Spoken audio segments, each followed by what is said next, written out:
Hi friends, நான் உங்க anime freak வந்துட்டேன். நாம இப்ப சோலோ லெவலிங் சீசன் 6 எபிசோட் 2 பார்க்கலாம். இந்த எபிசோட்ல நம்ம பெருவோட சம்பவம் பயங்கரமா ஒண்ணு உங்களுக்காக காத்துட்டு இருக்கு. நீங்க இந்த வீடியோவை மிஸ் பண்ணாம முழுசா பாருங்க. ஏன்னா நம்ம பெரு சும்மா மாஸ் பண்ணிருப்பான். போன எபிசோட் கடைசியில நம்ம ஹீரோ சுகோ அடரா மாசெல்லாம் வந்துச்சுடா, எனக்கு பவர்லாம் கிடையாது, நான் எப்படி போய் சண்டை போடுறது அப்படின்னு சொல்லிட்டு ஒரு பொண்ணை கூட காப்பாத்தாம அங்கிருந்து பயந்து ஓடிட்டு இருந்தாரு. அப்புறமா அவங்க அப்பாவை யோசிச்சதுக்கு அப்புறம் ஒரு கோலை வீரனாக மாறிய தருணம் அப்படின்ற மாதிரி திரும்ப வந்து அந்த மாஸ்டர் அந்த தீயணைக்கிற சிலிண்டரை வச்சு மூஞ்சோட சேர்த்து ஒரே அடி அது மூஞ்சோட ரத்த தெறிக்க நின்று இருக்கும் பாருங்க. நம்ம ஹீரோ மாசா நின்று பாரு. அதோட போன எபிசோட் முடிஞ்சிருக்கும். வாங்க இந்த எபிசோட்ல என்ன நடக்குதுன்னு பார்க்கலாம். இந்த எபிசோட் ஸ்டார்டிங்ல நம்ம ஹீரோ மனசுல யோசிப்பாரு பாருங்க. கொஞ்ச நாளைக்கு முன்னாடி எனக்கு ஒரு கனவு வந்தது. அந்த கனவுல நான் ஒரு போர்ட்டலுக்குள்ள போனா அங்க வரிசையா வெப்பன்லாம் இருந்தது. அதுல ஒண்ணு நான் சூஸ் பண்ணிட்டு உள்ள போக போக ஒவ்வொரு ஃப்ளோர்லயும் ஒவ்வொரு விதமான மாஸ்டர் அது எல்லாத்தையுமே அடிச்சு நொறுக்க நான் லெவலப் ஆகிக்கிட்டே இருந்தேன். என்னோட பவர் அதிகமாகிட்டே இருந்தது. நான் ரொம்ப ஸ்ட்ராங் ஆகிட்டே இருந்தேன். அப்புறம் பார்த்தா ஒரு ஃப்ளோர்ல போனா ஒரு பெரிய கேட் இருந்தது. அதுக்குள்ள போனா நைட்டுன்னு ஒருத்தர் இருந்தான். பாக்குறதுக்கே ஒரு மாதிரி டெரரா இருந்தான். அவங்க கூட சண்டை போட்டு ஜெயிக்கிறதுக்குள்ள எனக்கு போதும் ஆயிடுச்சு. அவன் அசால்ட்டா தோக்கடிச்சுட்டே இருந்தான். ஒரு வழியா எப்படியோ அவனை நான் தோக்கடிச்சதுக்கு அப்புறம் இவனை அடிச்சதுக்கு அப்புறமா எவனை வேணா அடிச்சலான்டா அப்படின்ற மாதிரி எனக்கு ஒரு பவர் கிடைச்சது. அதை வச்சுட்டு நான் அடுத்தடுத்து போக பெரிய பெரிய மாஸ்டரா இருந்தாலும் கூட நான் அசால்ட்டா அடிச்சேன். அது எல்லாத்தையுமே ஈஸியா போட்டு தள்ளிட்டு கடைசி ஃப்ளோருக்கு போனா அங்க ஒரு பாஸ் இருந்தான். அவன் பாக்குறதுக்கே மரணத்தோட மொத்த உருவமா நின்னான். அவன் கிட்ட நெருங்கிறதுக்கே எனக்கு ரொம்ப பயமா இருந்தது. அவன் கூட சண்டை போட ஆரம்பிச்சேன். அப்பதான் தெரிஞ்சுது அவன் சாதாரண ஆள் கிடையாது. அவன் இதுக்கு முன்னாடி பெரிய பெரிய வாரெல்லாம் அசால்ட்டா பார்த்துட்டு வந்தவனா இருந்திருப்பான். அந்த அளவுக்கு ஒரு பவரான ஒரு ஆளை இதுக்கு முன்னாடி நான் பார்த்ததே இல்லை. அப்படி நான் அவன்கிட்ட சண்டை போட்டுக்கிட்டே இருக்கும்போது அவன் என்ன போட்டு தருவான்னு பார்த்தா கடைசியில என் தலையில கையை வச்சுட்டு இந்த விளையாட்டு போதுமா அப்படி கேட்கும் போதுதான் அந்த குரலை கேட்கும் போது அது எங்க அப்பாவோட குரல் அப்படிதான் இருக்கும். அப்பா நீங்களா? நான் எங்க அப்பாவை பத்தி அதிகமா யோசிக்கிறதுனால அவரோட குரல் அந்த கனவுல வந்திருக்கலாம். இருந்தாலும் எங்க அப்பா ரொம்பவே பவர்ஃபுல்னு நான் கேள்விப்பட்டிருக்கேன். அவர் எப்படி இந்த அளவுக்கு ஓவர் பவர் ஆனாரு? எங்க அப்பா பவருக்கு பின்னாடி இருக்கிற ரகசியம் என்ன? எங்க அப்பா இப்ப எங்க இருக்காரு? எங்க அப்பா இந்த மாதிரி ஒரு ரொம்ப பயங்கரமான நிலைமையில இருக்கும்போது அவர் என்ன பண்ணுவாரு அப்படின்னு சொல்லிட்டு அந்த சிலிண்டரை வேகமா எடுத்துட்டு ஓட அந்த மாஸ்டரு அப்படி கத்தும் பாருங்க. பாக்குறதுக்கு ஒரு மாதிரி கோஸ்ட் ரைடர் மாதிரி இருக்கும். நம்ம ஹீரோ அந்த சிலிண்டரை எடுத்து மூஞ்சில அடிக்க அந்த ரத்தம் தெரிச்சிட்டு இருக்கும். அப்புறம் நம்ம ஹீரோ மாசா பாத்துட்டு சொல்லுவாரு பாருங்க, எங்க அப்பா இங்க இருந்தா இததான் பண்ணிருப்பாரு, அதேதான் நானும் பண்ணுவேன் அப்படி நிக்க அந்த மாஸ்டர் கீழே விழுந்திருக்காது. அப்படி தலை மட்டும் பின்னாடி போய் வானத்தை பார்த்த மாதிரி அப்படி நிக்கும் பாருங்க. நம்ம ஹீரோ அதை பார்த்துட்டு இப்ப நான் என்ன பண்றது? நான் ஒரு சாதாரண மனுஷன், நான் ரீஅவேக்கன் ஆன ஹண்டரும் கிடையாது, எனக்கு மானா பவரும் கிடையாது, எனக்கு மேஜிக் பவரும் கிடையாது. அதனாலதான் என்னோட அடி அதை அவ்வளவா பாதிக்கல. நான் இந்த அளவுக்கு வேகமா அடிச்சும் அதுக்கு ஒண்ணும் ஆகலனா நான் ஒரு சாதாரண மனுஷன். இப்ப நான் என்ன பண்றது அப்படி நம்ம ஹீரோ யோசிச்சுட்டு இருக்க டக்குன்னு முழிப்பாரு பாருங்க. என்னடா ஆச்சு அப்படின்னு பார்த்தா சுத்தி மறுபடியும் டைம் ஸ்டாப் ஆயிருங்க. அந்த மாஸ்டர் மல்லாக்க நின்னுவேன் அப்படியே மல்லாக்க நின்றுட்டு இருப்பான். இங்க அந்த பொண்ணு சாக்காய் நிப்பா பாருங்க, அது அப்படியே ஃப்ரீஸ் ஆயிருக்கும். எல்லாமே அப்படி டைம் ஸ்டாப் ஆக நம்ம ஹீரோ சூகவோ என்ன டைம் ஸ்டாப் ஆயிடுச்சா? அந்த கனவுல வந்த மாதிரி இங்கே டைம் ஸ்டாப் ஆயிடுச்சுன்னா இது கனவா நிஜமா அப்படின்னு நம்ம ஹீரோ சாக்காய் பார்த்துட்டு இருக்க. அப்ப வரும் பாருங்க ஒரு சிஸ்டம் நோட்டிபிகேஷன் மாதிரி ஒரு ஸ்கிரீன் வரும் பாருங்க. மறுபடியுமா? ஏற்கனவே ஒரு தடவை ஸ்கிரீன் வந்ததுக்கு இந்த 5 சீசன்ல என்ன நடந்தது நீங்களே பார்த்திருப்பீங்க.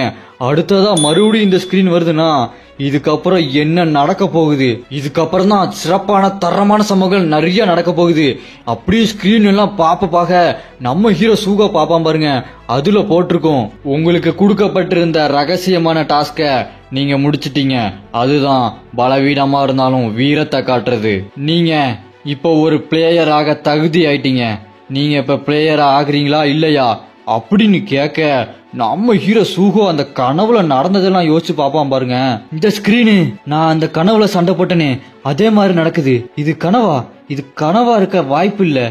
இது கனவா இருக்க வாய்ப்பு இல்லைன்னா நான் அந்த கனவுல சண்டை போட்ட மாதிரி சண்டை போட முடியும்னா அப்புறம் எதுக்கு நான் இதை வேண்டான்னு சொல்ல போறேன்?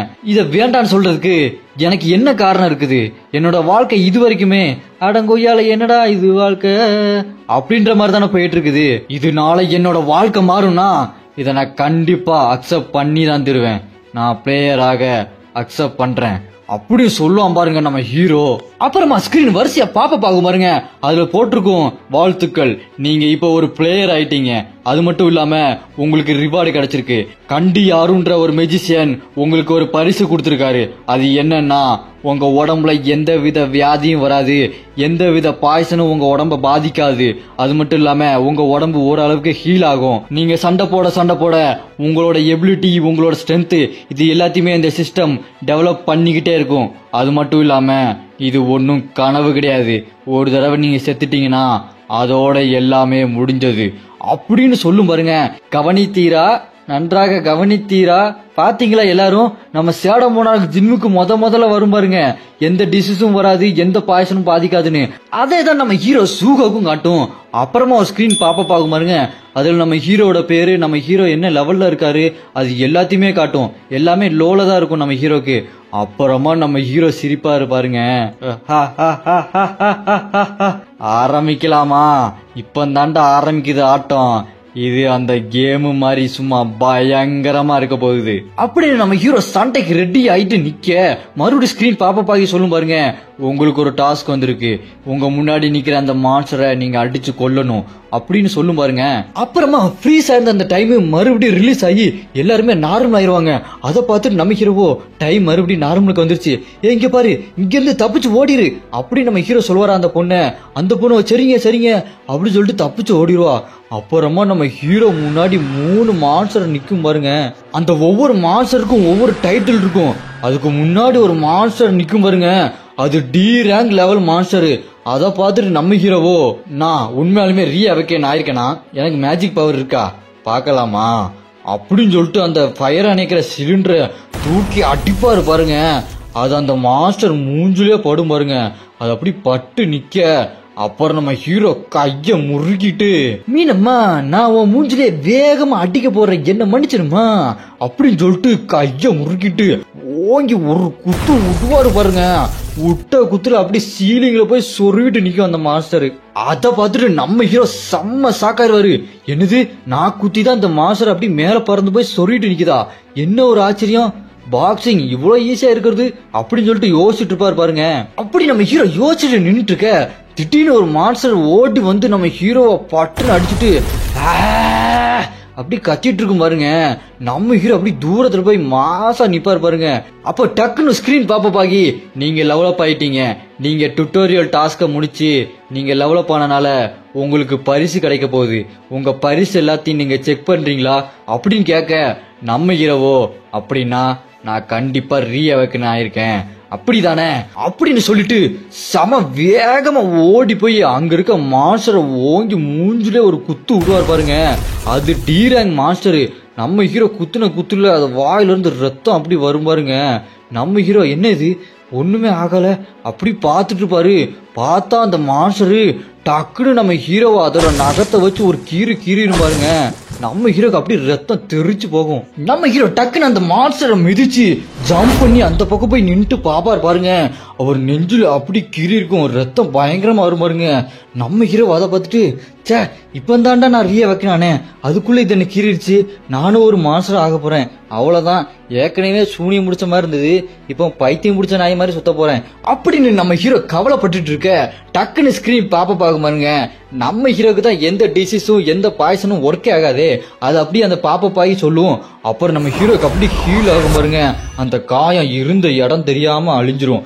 நம்ம ஹீரோ அதை பார்த்துட்டு, ஆமா இல்ல இது முன்னாடியே சொல்லுச்சு, நான் மறந்த பாத்தியா, கொஞ்ச நேரத்துல எனக்கு பிசிறு தட்டிடுச்சுப்பா அப்படி நம்ம ஹீரோ யோசிச்சுட்டு இருக்க. அப்போ டக்குன்னு அந்த மாஸ்டரு கத்திட்டு நம்ம ஹீரோ மேல அப்படி படுத்துரும் பாருங்க. நம்ம ஹீரோ அதை வெயிட் தாங்க முடியாம கீழே தடுத்துட்டு இருப்பாரு.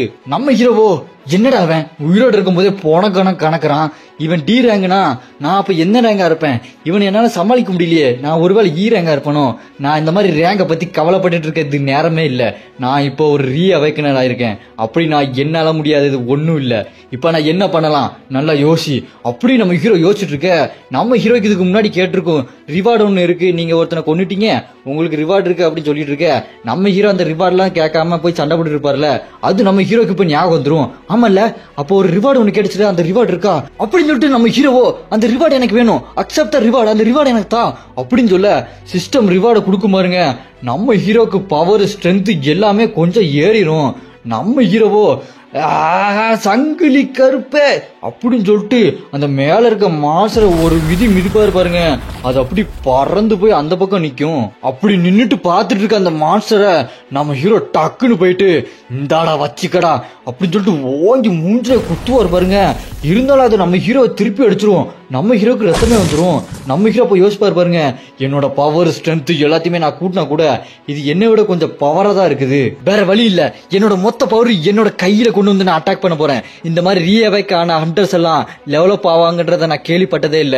அது எனக்கு மட்டும்தான் நடக்குது. எனக்கு இந்த ரேங்க் வித்தியாசம் ஹண்டர் வித்தியாசம் ஒன்னும் தெரியாது. நான் இந்த பவரை யூஸ் பண்ணி என்னோட பழைய கேவலமான வாழ்க்கையில இருந்து வெளியே வர போறேன். இந்த புது வாழ்க்கையை நான் தேர்ந்தெடுக்க போறேன். இதுக்கப்புறம் திரும்பி நான் அந்த வாழ்க்கையில போக விருப்பம் இல்ல. இப்போ நான் யாரா இருக்க போறேன்? நான் ஒரு ஹண்டரா இருக்க போறேன் அப்படின்னு சொல்லிட்டு நம்ம ஹீரோ வெறி கொண்டு அடிப்பான் பாருங்க. சும்மா பட்டப்பட்ட பட்டப்பட்ட பட்டப்பட்ட பட்டப்பட்ட பட்டப்பட்ட பட்டப்படன்னு வயிற்றுல குத்துன்னு குத்தி மூஞ்சிலையும் குத்துன்னு குத்தி ஃபுல் போர்ஸ்ல அடிப்பான் பாருங்க. அடிச்சு அடியில அந்த மான்ஸ்டர் செவுத்த ஒட்டச்சுக்கிட்டு பறந்து போய் விழும் பாருங்க. விழுந்த இடத்த பார்த்தா சும்மா எல்லா இடமே இடிஞ்சு விழுந்திருக்கும். அந்த அளவுக்கு நம்ம ஹீரோ சும்மா பட்டப்பட்ட பட்டப்பட்ட பட்டப்பட்ட படப்படன்னு குத்துன்னு வேகமா குத்தி அப்பனால எவ்வளவு முடியுமோ அந்த அளவுக்கு பவரை யூஸ் பண்ணி அந்த மான்ஸ்டரை அடிச்சுட்டு நிப்பான் பாருங்க.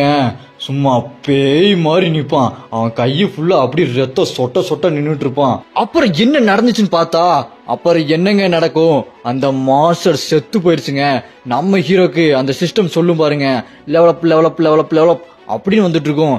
நம்ம ஹீரோவோ அப்படி ரொம்ப டயர்ட் ஆகி உட்கார்ந்துட்டு சொல்லுவார் பாருங்க, நான் ஜெயிச்சுட்டேன்டா அப்படின்னு சொல்லிட்டு உட்கார்ந்துட்டு இருக்க. அப்படி கைய பாத்துட்டு இருப்பாரு. அப்படின்னா நான் ரீஅவேக் ஆயிட்டேன், நான் ஒரு ஹண்டர் ஆயிட்டேன், என்னால எல்லாமே பண்ண முடியும், மக்களை காப்பாற்ற முடியும், என்னோட வாழ்க்கை மாறிடுச்சு. பிள்ளை என் வாழ்க்கை மாறிச்சுடா, வாங்கடா, எவனா இருந்தாலும் விட்டுவேன் வாங்கடா அப்படின்னு நம்ம ஹீரோ ரொம்ப சந்தோஷமா இருக்க. வெளியே என்ன நடக்குதுன்னு பார்த்தா அங்க ஒருத்தன் கையில ஸ்வாட வச்சுட்டு புட்டு ஓடி வருவான். ஓடி வந்து அப்படி ஜம்ப் பண்ணுவான் பாருங்க. அந்த இடமே ஒரு மாதிரி புழுதி காடா இருக்கும். அப்புறம் நம்ம ஹீரோ அந்த சத்தத்தை கேட்டு என்னடா வெளியே ஏதாவது சத்தம் கேக்குது, என்ன நடக்குது அப்படின்னு சொல்லிட்டு ஜன்னலை எட்டி பாப்பாரா. அப்படியே ஒரு மாதிரி முழிப்பாரு. பார்த்தா அந்த கையில ஸ்வாட வச்சுட்டு புட்டு ஒருத்தன் ஓடி வந்தான் பாருங்க. அவன் அப்படியே ஜம்ப் பண்ணி நம்ம ஹீரோ இருக்கிற இடத்துக்கு வருவான் பாருங்க. அப்படியே அவன் ஏர்ல நிக்க அவனோட ரேங்க காட்டுறாங்க. அவன் சி ரேங்க் மாஸ்டரு. அவன் செம்ம போர்ஸ்ல பறந்து வந்துட்டு இருப்பான் பாருங்க. வந்து பில்டிங்ல குதிக்க அந்த பில்டிங்கே சும்மா செதறும் பாருங்க, பாம்பு போட்ட மாதிரி. அந்த சீன் அப்படியே அங்க கட் பண்ணி இந்த பக்கம் மைக் செட் ஸ்பீக்கர் மாதிரி காட்டுறாங்க. அங்க அனௌன்ஸ்மெண்ட் போயிட்டு இருக்கும் பாருங்க. இங்கே கொரியா யூனிவர்சிட்டி பக்கத்தில் டஞ்சன் பேருக்கு ஏற்பட்டுள்ளது. எந்த மக்களும் இந்த பக்கம் வர வேண்டாம். வந்தீர்கள் என்றால் திரும்பி போக முடியாது என்பதை தெரிவித்துக் கொள்கிறோம். ஏனென்றால் எங்களாலேயே அங்கிருந்து திரும்பி வர முடியவில்லை. மக்கள் எல்லாம் பத்திரமாக இருந்து கொள்ளவும். எங்களை எப்படியாச்சும் யாராச்சும் காப்பாத்துக்கடா அப்படின்னு சொல்லிட்டு மைக் செட்ல அனௌன்ஸ்மெண்ட் போயிட்டு இருக்கு. இந்த பக்கம் சம்பவம் நடந்த இடத்துல மிலிட்டரி போலீஸ் எல்லாம் நின்று இருப்பானுங்க. அங்க அந்த மிலிட்டரி போலீஸ் சொல்லுவான், இங்க மக்கள் எல்லாம் செத்துட்டு இருக்காங்க, நம்மளால சும்மா பாத்துட்டு தான் இருக்க முடியுது. இந்த ஹண்டர் அசோசியேஷன் எப்போ வர போறாங்க அப்படின்னு அவன் சொல்லிட்டு இருக்கு. அதுக்கு இன்னொருத்தன் சொல்லுவான், இங்க இந்த மாதிரியான மான்ஸ்டர் எல்லாம் இருக்குது, பி ரேங்கா டி ரேங்கா எந்த மாதிரி தான் இருக்கு அப்படின்னு அவன் கேட்டுட்டு இருக்க. இன்னொருத்தனும் இருடா அந்த லிஸ்ட் இருக்கு, இந்த லிஸ்ட பார்த்தா தெரிஞ்சிடும். இந்த லிஸ்ட்ல என்ன போட்டிருக்குன்னா, இங்க ஒரு சீரங்க அன்று அந்த வைரஸால பாதிக்கப்பட்டு ஜாம்பி மான்ஸ்டர் மாதிரி ஆயிட்டானாண்டா, அவன் பேரு கிம் அப்படின்னு சொல்லிட்டு காமிக்க. இந்த பக்கம் பார்த்தா பறந்து வந்து குதிச்சான் பாருங்க பில்டிங்ல அந்த ஜாம்பி மான்ஸ்டரு. அவன் அப்படியே அந்த ஸ்வாட கையில வச்சுட்டு தரதர பரபர அப்படின்னு சொல்லிட்டு நடந்து வந்துட்டு இருப்பான். அத பார்த்துட்டு நம்ம ஹீரோவோ, யாரா அவன் கீழ இருந்து ஒரு ஜம்ப்ல இங்க வந்துட்டான், இவன் எந்த ரேங்க் மாஸ்டரு அப்படின்னு பார்த்தா அப்படியே அந்த மேல டைட்டில் வரும், சி ரேங்க் மாஸ்டர் அப்படின்னு வருமா. நம்ம ஹீரோவோ, இவன் சி ரேங்க் மாஸ்டரா, நான் டி ரேங்க் கிட்டே ரொம்ப கஷ்டப்பட்டேனடா, இருந்தாலும் பரவாயில்ல, நான் அந்த டி ரேங்க் மாஸ்டரை கொண்டனால இப்ப கொஞ்சம் டெவலப் ஆகி பவர் ஆயிருப்பேன், அதனால இவனை சமாளிச்சிடலாம் அப்படின்னு சொல்லும்போது டக்குன்னு அவனோட ஸ்வாட வீசுவான் பாருங்க. நம்ம ஹீரோ, என்னடா அது எதிர்பார்க்கவே இல்லை, டக்குன்னு வந்துருச்சு அப்படின்னு சொல்லிட்டு டாஜ் பண்ணிடுவான். அதோட எஃபர்ட் பார்த்தா அந்த செவுத்துல ஃபுல்லா ஒரு கோடே போட்டிருக்கும். அந்த கோடை பார்த்தா ஏதோ கேக்க கத்திய வச்சு கட் பண்ண மாதிரி அந்த செவுரு அப்படி கட்டாயிருக்கும் பாருங்க. அத பார்த்துட்டு நம்ம ஹீரோ மிரண்டுருவான். சே, என்ன இளவிடாது, சரியான பைத்தியக்காரனா இருப்பான் போல இருக்கு, பாக்குறதுக்கே பைத்தியக்காரன் மாதிரி தான் இருக்கான், இவங்கிட்ட வந்து மாட்டிக்கிட்டேனே. நம்ம ஹீரோவோ மிரண்டு போய் பார்த்துட்டு இருக்க. அந்த மாஸ்டரோ குறுகுறு பரபர குறுகுறு கரகர அப்படின்ற மாதிரி பயங்கரமா நின்னுட்டு அவனோட ஸ்வாட் எடுத்து ஒரு வீசுவான் பாருங்க. நம்ம ஹீரோ அந்த தீயணைக்கிற அந்த சிலிண்டரை தூக்கி குறுக்க வீசிட்டு அங்கிருந்து எஸ்கேப் ஆவார் பாருங்க. அந்த ஸ்வாட் அந்த சிலிண்டரை ரெண்டா வெட்ட அங்க ஒரே புகையா மாறிடும். நம்ம ஹீரோ அங்கிருந்து ஜம்ப் பண்ணி எஸ்கேப் ஆகி வெளியே ஓடுவார் பாருங்க. அந்த ரூம் ஃபுல்லா ஒரே புகையா இருக்கும். நம்ம ஹீரோ ஓடிட்டே மனசுல யோசிச்சுட்டு இருப்பாரு, நான் என்னதான் அந்த டி ரேங்க் மாஸ்டரே அடிச்சு துவச்சு டெவலப் ஆனாலுமே இவன் என்னை விட ரொம்ப ஸ்ட்ராங்கா இருக்கான். இவன் கூட சண்டை போட்டானா என் நிலைமை ரொம்ப மோசமாயிரும். ஹண்டர் அசோசியேஷன்ல இருந்து ஹண்டர்ஸ் வர வரைக்கும் நான் இவனை எப்படியாச்சும் சமாளிச்சு தாக்கு பிடிக்கிறேன். அவங்க வந்துட்டாங்கன்னா இவனை கொல்றது கொஞ்சம் ஈஸி ஆயிரும். அப்படி நம்ம ஹீரோ அந்த ஐடியா போட்டுக்கிட்டு வேகமா ஓடிட்டு இருப்பாரா. அப்போ அந்த மாஸ்டரு அந்த கிளாஸ் ரூம்ல இருந்து டர்டர டுருன்னு அப்படியே வெளியே நடந்து வருவான் பாருங்க. நடந்து வந்துட்டு அப்படி கத்திக்கிட்டு பயங்கரமா நின்னுட்டு இருக்க நம்ம ஹீரோவோ என்னாச்சு அப்படின்னு சொல்லி திரும்பி பாப்பாரு. திரும்பி பார்த்தா மொட்டை மாடியில அங்க 3 பொண்ணுங்க நின்று இருப்பாங்களா. அவங்க பேசிட்டு இருப்பாங்க, ஏய் ஹண்டர்ஸ் எல்லாம் இங்க வந்து நம்மளை காப்பாத்திடுவாங்கடி, அவங்க வர வரைக்கும் நம்ம இங்கே இருப்போம் அப்படின்னு சொல்ல அதுக்கு இன்னொரு பொண்ணும் ஊண்டி அவங்க வந்தாங்கன்னா நம்ம எல்லாத்தையுமே காப்பாத்திடுவாங்கடி அப்படி பேசிட்டு இருப்பாங்களா. அதான் அந்த சீரங் மாஸ்டர் அப்படி பாத்துக்கிட்டு இருப்பான். பாத்துக்கிட்டு இருந்தவன் டக்குன்னு ஒரு ஜம்ப் அடிப்பான் பாருங்க. அடிச்ச ஜம்ப்ல பயங்கரமா பறந்து போயிட்டு இருக்கு. அத நம்ம ஹீரோ பாத்துட்டு இல்ல அது நடக்க கூடாது அப்படின்னு சொல்லிட்டு ஷாக் ஆயிட்டு பாத்துட்டு இருப்பாரு. பார்த்தா அங்க ஜம்ப் பண்ணி இருக்கிற எல்லாத்தையுமே ஒரே வெட்டா வெட்டிடுவான். அந்த பொண்ணுங்க கதை முடிஞ்சிரும். அத பாத்துட்டு நம்ம ஹீரோவோ ஏய் உன்னை விட மாட்டேன்டா அப்படின்னு சொல்லிட்டு ஒரு ஜம்ப் அடிப்பாரு பாருங்க. அடிச்ச ஜம்ப்ல இந்த பில்டிங்ல இருந்து அந்த பில்டிங்க்கு பறந்து போயிட்டு இதுக்கு மேல ஹண்டர்ஸ்க்கு வெயிட் பண்றதுல ஒரு அர்த்தம் இல்ல, உன்னை ஏன் கையாலேயே கொல்றடா அப்படின்னு சொல்லிட்டு நம்ம ஹீரோ அப்படி பறந்து போய் அடிப்பாரு பாருங்க. அடிச்சுட்டு நின்னுட்டு உன்னை நான் தடுத்து நிப்பாட்டேன்டா அப்படின்னு காலை வச்சு மூஞ்சில ஒரு மிதிக்க அங்க தள்ளி போய் நின்னுட்டு திரும்ப அட்டாக் பண்றதுக்காக வேகமா ஓடி வந்து வாழை ஒரு சொல்லுவான் பாருங்க. நம்ம ஹீரோ அப்படி டாஜ் பண்ணிடுவாரு. அந்த இடமே அப்படி கல்லு மண்ணெல்லாம் சதறி போயிட்டு இருக்கும். அத பார்த்துட்டு நம்ம ஹீரோ ஷாக் ஆயிடுவாரு. இவனோட ஒரு அடியை என்ன கொன்னுரும் போலயே, அந்த அளவுக்கு பவரா வாழை வீசுறான் அப்படின்னு சொல்லிட்டு யோசிச்சுட்டு இருக்க பக்கத்துல பார்த்தா அந்த பொண்ணுங்களை வெட்டி வீசிருப்பான் பாருங்க. அங்க எல்லாம் ஒரே ரத்தமா இருக்கும். அத பார்த்துட்டு நம்ம ஹீரோ செம்ம கடுப்பாயிட்டு இருந்தாலும் உன்னை நான் விட மாட்டேன்டா அப்படி சொல்லிட்டு கைய முறுக்கிட்டு ஓடி குத்துவாரு பாருங்க. அவரால் எவ்வளவு முடியுமோ அவ்வளவு பவர் யூஸ் பண்ணி குத்துவாரு. உன்னை விட மாட்டேன்டா, என்ன ஆனாலும் பரவாயில்ல, உன்னை நான் என்ன அடிக்கவே விட மாட்டேன், கேப்பே விடாம நான் அடிச்சுக்கிட்டே இருப்பேன்டா அப்படின்னு சொல்லிட்டு அடிச்சுக்கிட்டே இருக்க. அப்ப நம்ம ஹீரோ அவரோட சிக்னேச்சர் அட்டாக்க போடுவார் பாருங்க. முட்டை வச்சு மூஞ்சிலே ஒரு அடி அடிப்பாரு. அவன் அவ்வளவுதான் அப்படின்னு பார்த்தா டக்குன்னு ஸ்வாட எடுத்து நம்ம ஹீரோவோட வயிற்றுல கிழிச்சிருவான். நம்ம ஹீரோவோ அப்படின்னு சொல்லிட்டு கஷ்டப்பட்டுட்டு பறந்து போய் விழுவாரு. நம்ம ஹீரோ வாயில இருந்து அப்படி ரத்தம் வெளியே வரும் பாருங்க. அப்படி நம்ம ஹீரோவால ஒண்ணுமே முடியாது. அவ்வளவுதான், அந்த ஒரு அடியில நம்ம ஹீரோவோட லைஃப் 140 இருந்து 1க்கு வந்துடும். நம்ம ஹீரோ அப்படி கண்ணுல எல்லாம் ரத்தமா வந்து ரொம்ப டயர்டா இருப்பாரு. அவ்வளவுதான், நான் முடிஞ்சேன், என்னோட கதை முடிஞ்சதுன்னு நினைக்கிறேன். இந்த சிஸ்டம் என்ன இதுக்கு மேல காப்பாத்தாதுன்னு தான் நினைக்கிறேன். அவ்வளவுதான், நான் இது வரைக்கும் கஷ்டப்பட்டது எல்லாமே வேஸ்டா போக போகுது அப்படி நம்ம ஹீரோ ரொம்ப டயர்டாகி இருக்க. அப்புறம் நம்ம ஹீரோ கொஞ்சம் கொஞ்சமா எந்திரிச்சு நின்று, இருந்தாலும் பரவாயில்ல, நான் என்னால முடிஞ்ச அளவுக்கு சண்டை போடுவேன், உன்னை விட மாட்டேன் அப்படி சொல்லிட்டு எந்திரிச்சு நின்றுட்டு கஷ்டப்பட்டு நிப்பாரு. அப்புறம் ஏதோ பிரேக் ஆகுற மாதிரி காட்டுவாங்க. டார்க்கா ஒரு கிளாஸ் மாதிரி பிரேக் ஆகிட்டு இருக்கும். நம்ம ஹீரோவோ பாத்துக்கண்டா அப்படின்னு சொல்லிட்டு நின்று இருக்க. அந்த மாஸ்டரோ அப்படின்னு சொல்லிட்டு பறந்து வந்து நம்ம ஹீரோவை முடிக்கிறதுக்காக வருவான். நம்ம ஹீரோவால அவ்வளவுதான் ஒண்ணுமே பண்ண முடியாது, மயங்கி விழுந்துருவாரா. அவ்வளவுதான், நம்ம ஹீரோ கதை முடிஞ்சது. அந்த மாஸ்டர் வந்து முடிக்க போறான், இந்த கதை முடிய போகுது அப்படின்னு நான் நினைச்சிட்டே இருந்தேங்க. அப்படியே நினைச்சிட்டு இருந்தா அந்த பிளாக் கலர் கிளாஸ் ஒண்ணு பிரேக் ஆச்சு பாருங்க. அது என்ன கிளாஸ், அதுக்குள்ள இருந்து வெறும் வருவான் பாருங்க. அந்த கிளாஸ் உடச்சிட்டு சும்மா பயங்கரமா இருக்கும். ஹீரோ என்ட்ரினா இது தாங்க ஹீரோ என்ட்ரி. இந்த கதையில சூஹோ ஹீரோவா இல்ல நம்ம பெரு ஹீரோவானே தெரியலங்க, சும்மா மாசா வருவாங்க பாருங்க. இதுதாங்க அப்சல்யூட் சினிமா. நம்ம பெருவை யாருக்கெல்லாம் ரொம்ப பிடிக்குமோ இந்த வீடியோக்கு ஒரு லைக் பண்ணிருங்க. அப்புறம் அந்த மான்ஸ்டர் கையில ஸ்வாடோட பறந்து வந்து படுத்து கிடக்குற நம்ம ஹீரோவை வெட்ட வருவான் பாருங்க. அப்படியே வருவான். டக்குன்னு பார்த்தா அந்த இடத்துல இடி மாதிரி ஒண்ணு வந்து குறுக்க விழும் பாருங்க.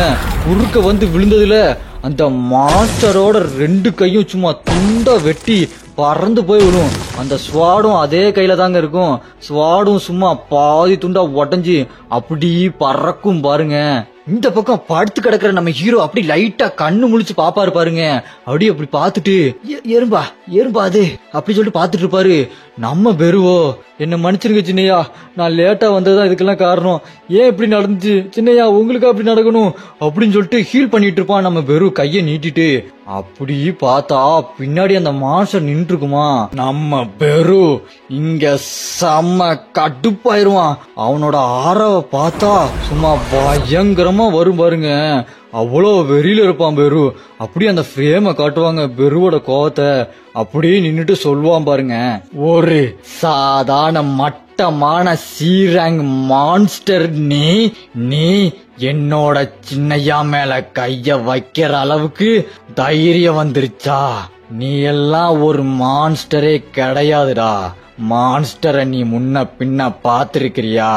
பட்டுன்னு அடிச்சா பொட்டுன்னு போயிருவ அப்படின்னு நம்ம வெறும் டப்புன்னு அடிப்பான் பாருங்க. அவனோட பாதி உடம்பு சும்மா தூளா போயிரும். காலுக்கு மேல ஒண்ணு இருந்தது அப்படின்ற அடையாளம் தெரியாத அளவுக்கு அடிச்ச அடியில எல்லாம் ரத்தம் சதறி துண்டு துண்டா போயிரும் பாருங்க. வெறும் அந்த பக்கம் மாசா பறந்துகிட்டு இருப்பான். சும்மா அவ்வளோ வெறியில இருக்கான் பாருங்க. அதானுங்க, சின்னையா மேல கைய வச்சா பெரு சும்மா விட்டுருவானா?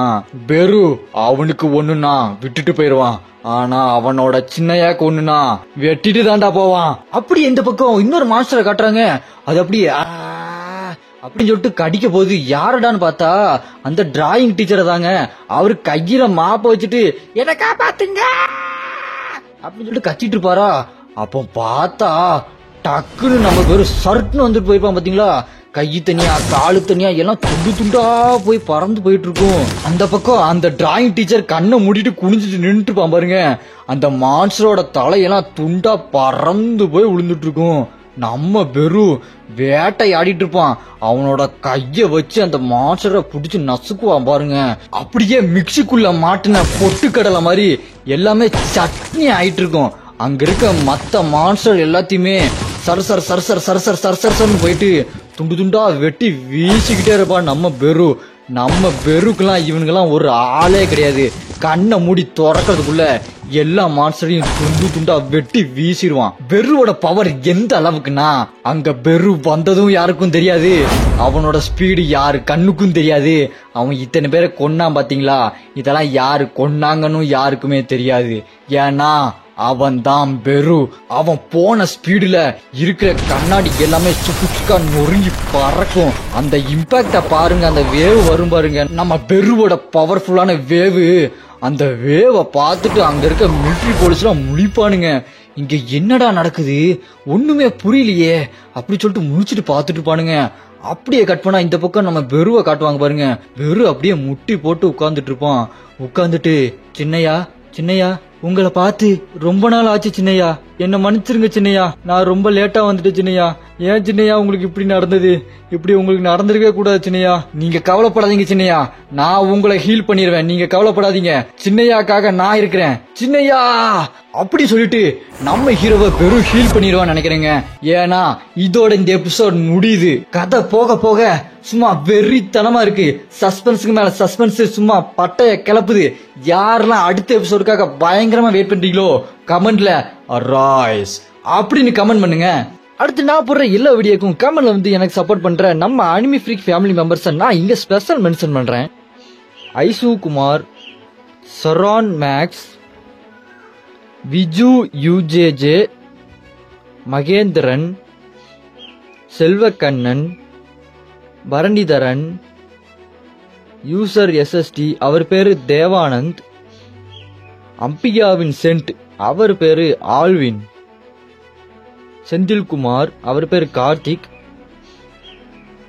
ரேவதி கிருஷ்ணன் அவர் பேரு கோகுல், ஏகே தமிழன், ஃபைட்டிங் யூனிவர்ஸ் அவர் பேரு கோபி, இளஞ்செழியன், முகமது அப்துல்லா, ரூபன் குட்டி, தனாபி, அவர் பேரு கபீர் ராஜன், கீதாஞ்சலி கீதா, அவர் பேரு Jack Benjamin, anime world Tamil, Raven, Brihadeeswarar Anand, அவர் பேரு பிரகதீஷ், ஜெயந்தி ரமேஷ், ரவிக்குமார் மாதவன், ஜோதி கிருஷ்ணன், தருண், தீனா ஐஷா, அவர் பேரு முபாரக், சுமா, அவர் பேரு Prajwal, Mugil ji, Vijay, Arham, Sriram Ram, Deepak Kumar, king of solver kabaddi, அவர் பேர் சந்தோஷ், மகேந்திரன், அகிலேஷ் எம், அவர் பேர் Kishore, GRM gaming, TW gaming, Marley gaming. அன்புக்கும் ஆதரவுக்கும் ரொம்பவே நன்றி. நான் இதில் நிறைய பேரை மிஸ் பண்ணியிருப்பேன். அவங்களாம் கோவப்படாம கமெண்ட் பண்ணுங்க. நான் அடுத்த வீடியோல கண்டிப்பா மென்ஷன் பண்றேன்.